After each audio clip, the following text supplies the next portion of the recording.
My name is Emma Lawson, and I learned the hard way that blood doesn't always mean loyalty. I grew up in a quiet town near Asheville, North Carolina, where people smiled on the streets and everyone knew everyone's business. My family wasn't rich, but we were respected.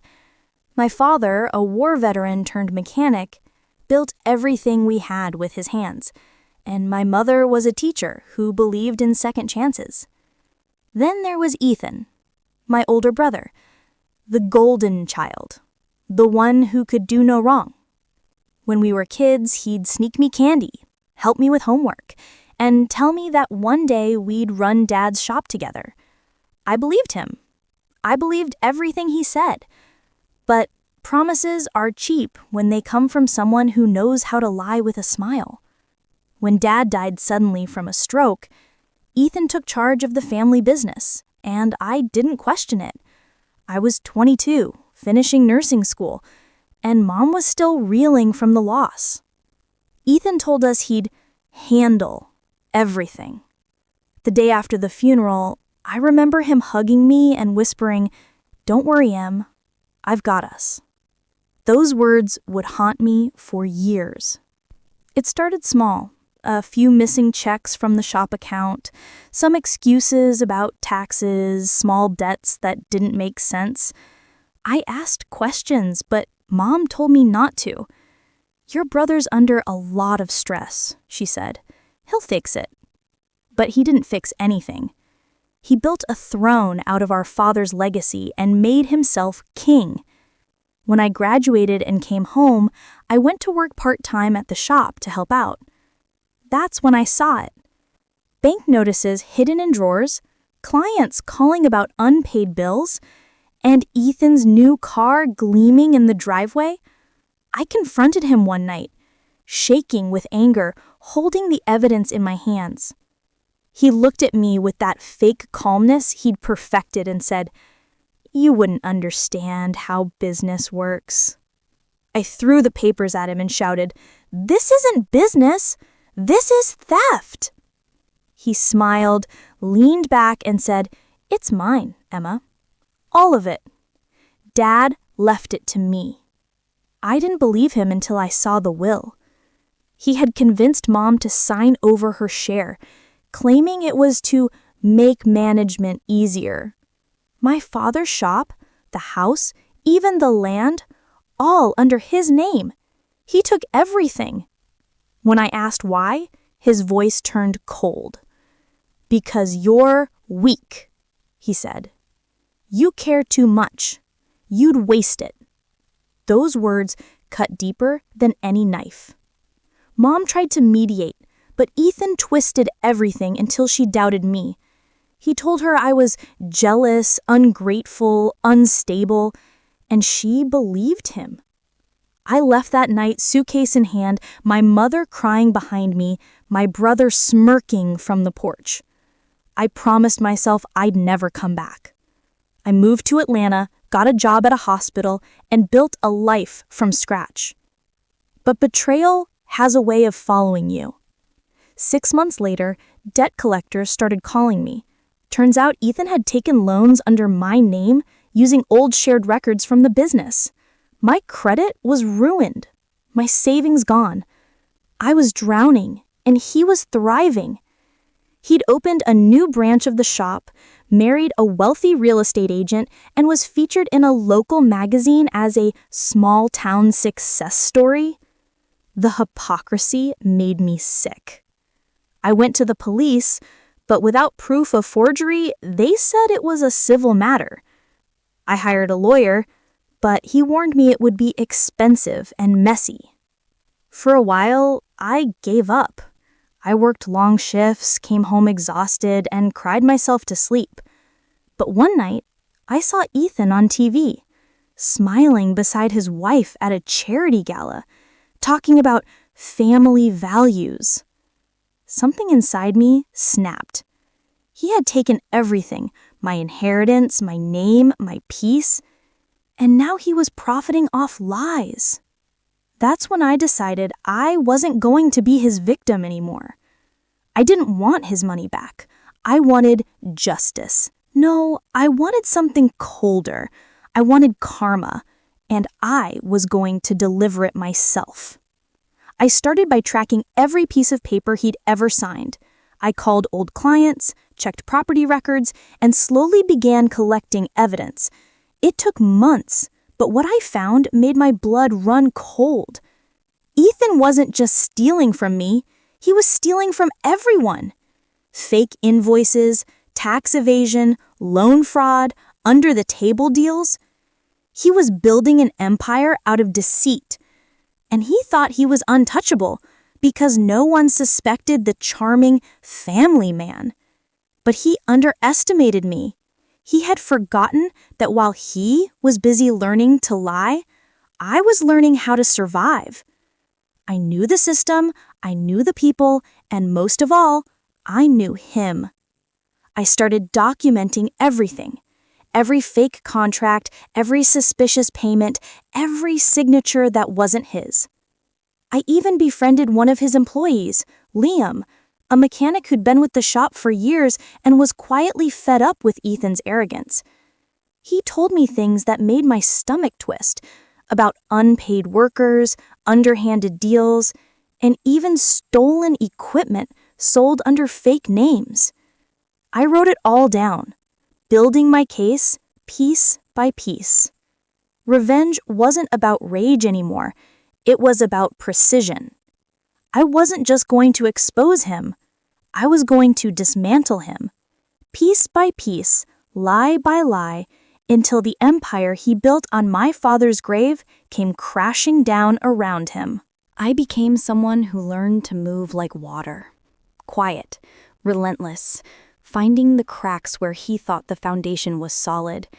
And the more I dug, the more rotten everything smelled. I'd spend nights poring over public records and receipts, cross-referencing dates and bank transfers until patterns emerged.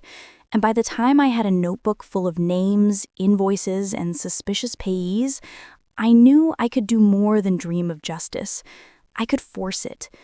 Liam, the mechanic I'd quietly befriended, became my first ally, a gruff man with oil under his nails and a conscience he'd kept hidden to survive.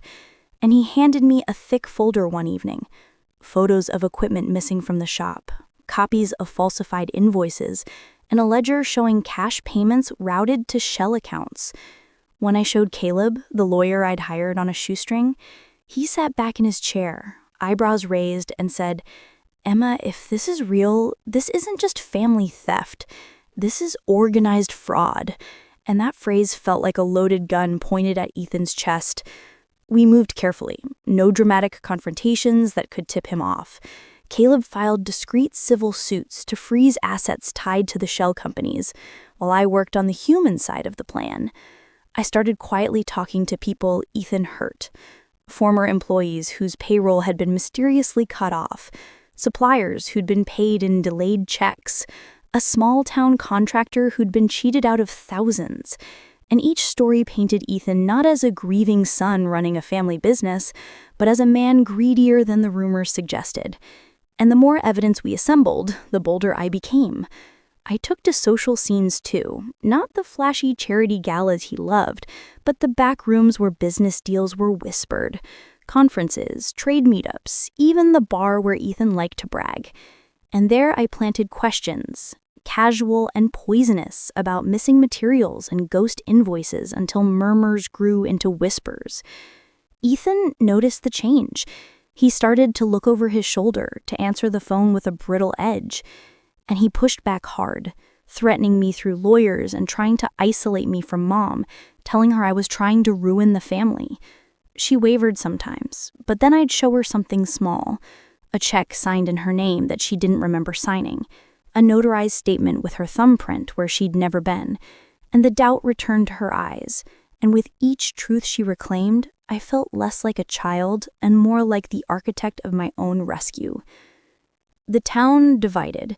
Some called me vindictive, some cheered, but most were just hungry for the truth.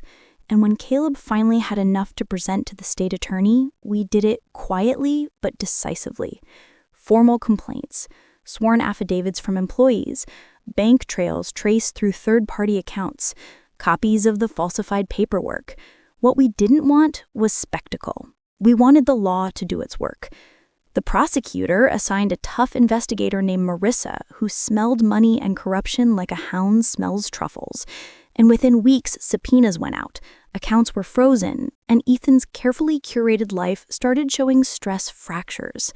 He lashed out publicly, denying everything in interviews, spinning his image as the hardworking son who'd saved the family business. But privately, he became erratic, firing employees who'd spoken to me and trying to buy silence from suppliers with sudden overpayments that smelled like desperation. I felt a sick satisfaction watching him claw at respectability while we dismantled his scaffolding. And yet, in even my coldest moments, something else surfaced. Memories of the boy who once carried me on his shoulders, who taught me to ride a bicycle, who promised me forever. Memories that made the lines on my face ache with lost innocence. I kept those feelings locked away, a small grief that never softened the steel in my hands. As the legal machinery creaked into motion, so did the social consequences. Ethan's bank flagged suspicious activity and closed accounts. A lender demanded immediate repayment from a phantom company, and a major supplier filed for civil damages. The press smelled scandal and the story grew. But I refused to be the spectacle. I gave a single, controlled statement through Caleb, emphasizing facts over fury, and the public began to see the man behind the smile. The court ordered audits and discovered that Ethan had been funneling cash into a new property development under a fake name, pocketing funds and diverting payroll checks into personal accounts. When investigators knocked on his door, his first instinct was to blame everyone else. Employees, vendors, even our mother. But no one else had the pattern like he did. Confronted with records, email trails, and testimony, his arrogance crumbled into excuses. And in those moments of unraveling, I learned the sweetest part of revenge isn't the victory itself, but the sight of someone who thought themselves untouchable, finally realizing they're mortal. He tried to counterattack. He filed a restraining order against me, claiming harassment and defamation, a move designed to silence me and win sympathy. But Caleb anticipated that, and we produced communications showing he initiated contact with witnesses and threatened them. The court laughed at his theatrics and denied the order. And with every attempt he made to regain control, the legal noose tightened. At night, when the adrenaline ebbed, I'd lie awake and wonder what would become of him when the truth fully landed.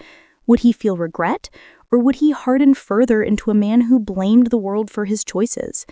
And then I'd remember the nights I sat outside our father's shop, counting pennies while he drove a new car. And the answer came with cold clarity. He would feel consequences, and that was enough. The trial that finally began was messy and public and just as bitter as I had imagined. Witnesses took the stand and described late-night meetings, false receipts, and employees who were paid under different names to hide payroll theft.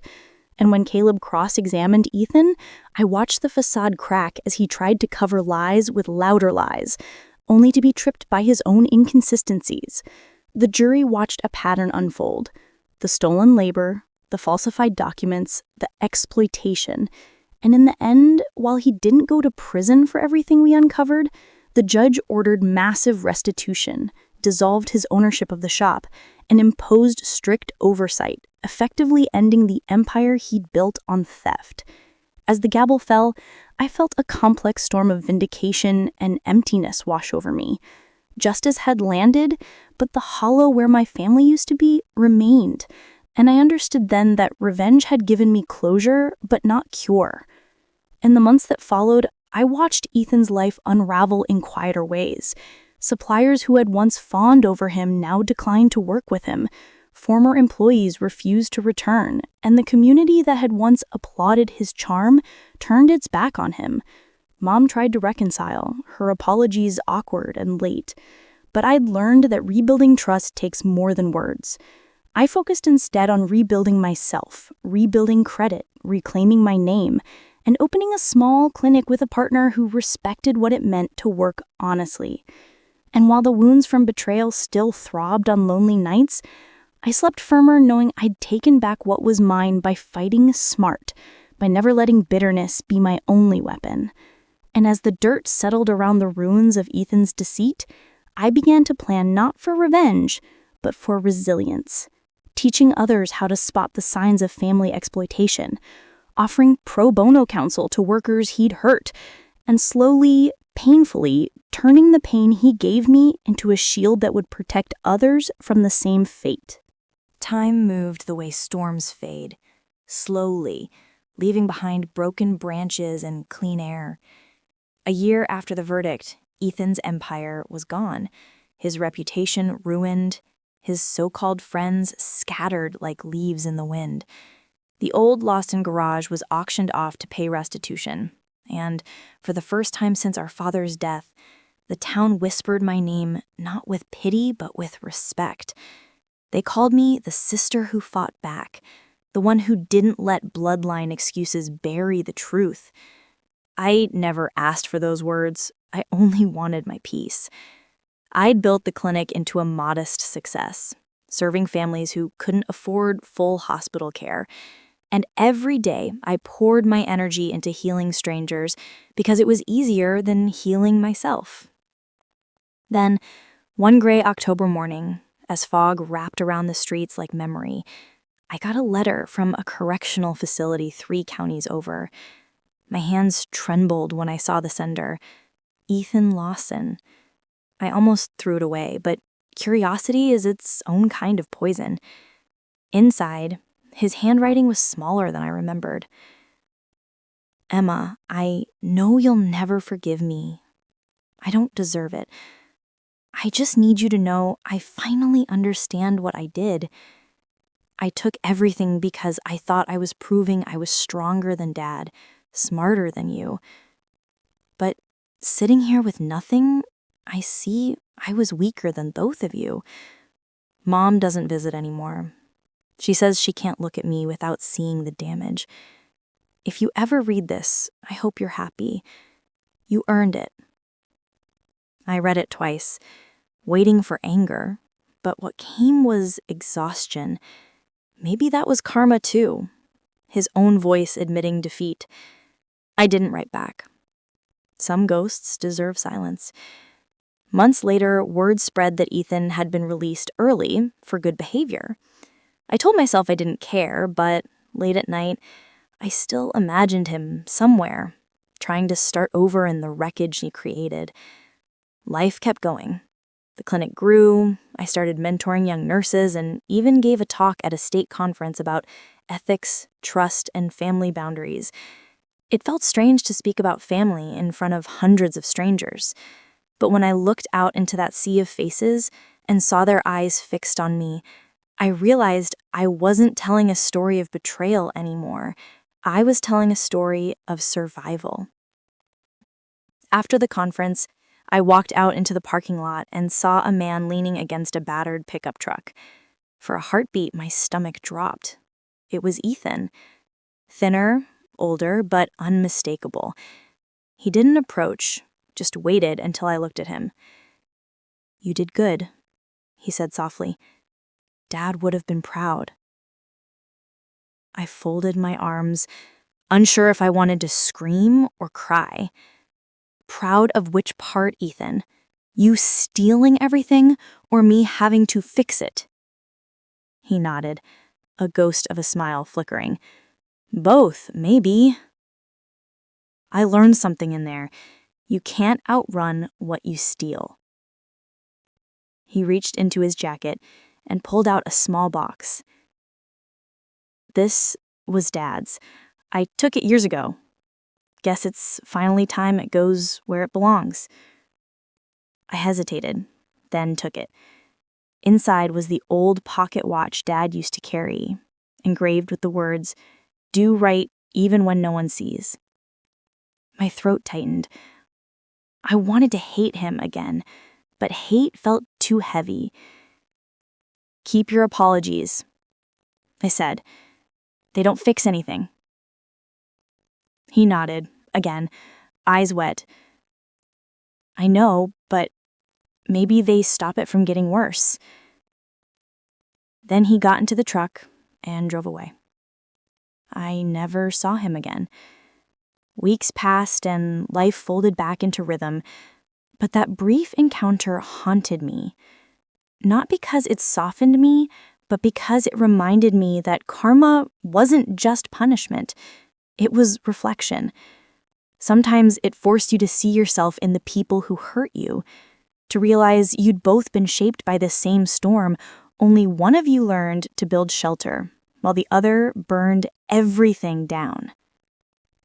I wore Dad's watch from that day forward, not as forgiveness, but as a reminder of the difference.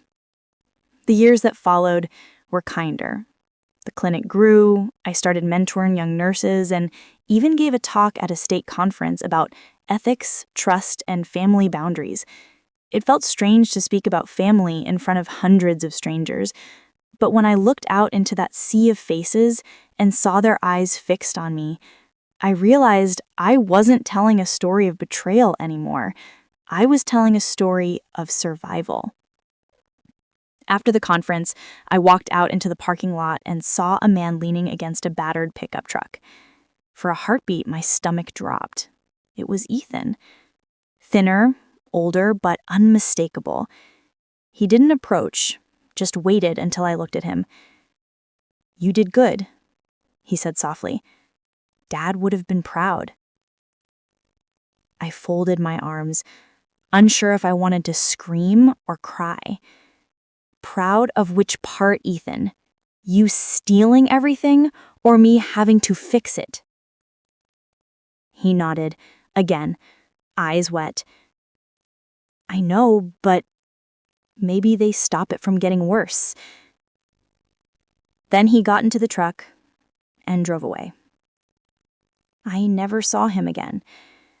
Weeks passed and life folded back into rhythm, but that brief encounter haunted me. Not because it softened me, but because it reminded me that karma wasn't just punishment. It was reflection.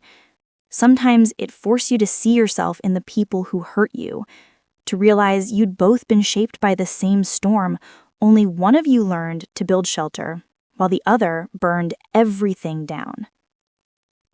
I wore Dad's watch from that day forward, not as forgiveness, but as a reminder of the difference. The years that followed were kinder. The clinic grew, I started mentoring young nurses, and even gave a talk at a state conference about ethics, trust, and family boundaries. It felt strange to speak about family in front of hundreds of strangers, but when I looked out into that sea of faces and saw their eyes fixed on me, I realized I wasn't telling a story of betrayal anymore. I was telling a story of survival. After the conference, I walked out into the parking lot and saw a man leaning against a battered pickup truck. For a heartbeat, my stomach dropped. It was Ethan. Thinner, older, but unmistakable. He didn't approach, just waited until I looked at him. "You did good," he said softly. "Dad would have been proud." I folded my arms, unsure if I wanted to scream or cry. Proud of which part, Ethan? You stealing everything or me having to fix it? He nodded, again, eyes wet. I know, but maybe they stop it from getting worse. Then he got into the truck and drove away. I never saw him again. Weeks passed and life folded back into rhythm, but that brief encounter haunted me. Not because it softened me, but because it reminded me that karma wasn't just punishment. It was reflection. Sometimes it forced you to see yourself in the people who hurt you, to realize you'd both been shaped by the same storm, only one of you learned to build shelter, while the other burned everything down. I wore Dad's watch from that day forward, not as forgiveness, but as a reminder of the difference. The years that followed were kinder. The clinic grew, I started mentoring young nurses, and even gave a talk at a state conference about ethics, trust, and family boundaries. It felt strange to speak about family in front of hundreds of strangers, but when I looked out into that sea of faces and saw their eyes fixed on me, I realized I wasn't telling a story of betrayal anymore. I was telling a story of survival. After the conference, I walked out into the parking lot and saw a man leaning against a battered pickup truck. For a heartbeat, my stomach dropped. It was Ethan. Thinner, older, but unmistakable. He didn't approach, just waited until I looked at him. "You did good," he said softly. "Dad would have been proud." I folded my arms, unsure if I wanted to scream or cry. Proud of which part, Ethan? You stealing everything or me having to fix it? He nodded, again, eyes wet. "I know, but maybe they stop it from getting worse." Then he got into the truck and drove away.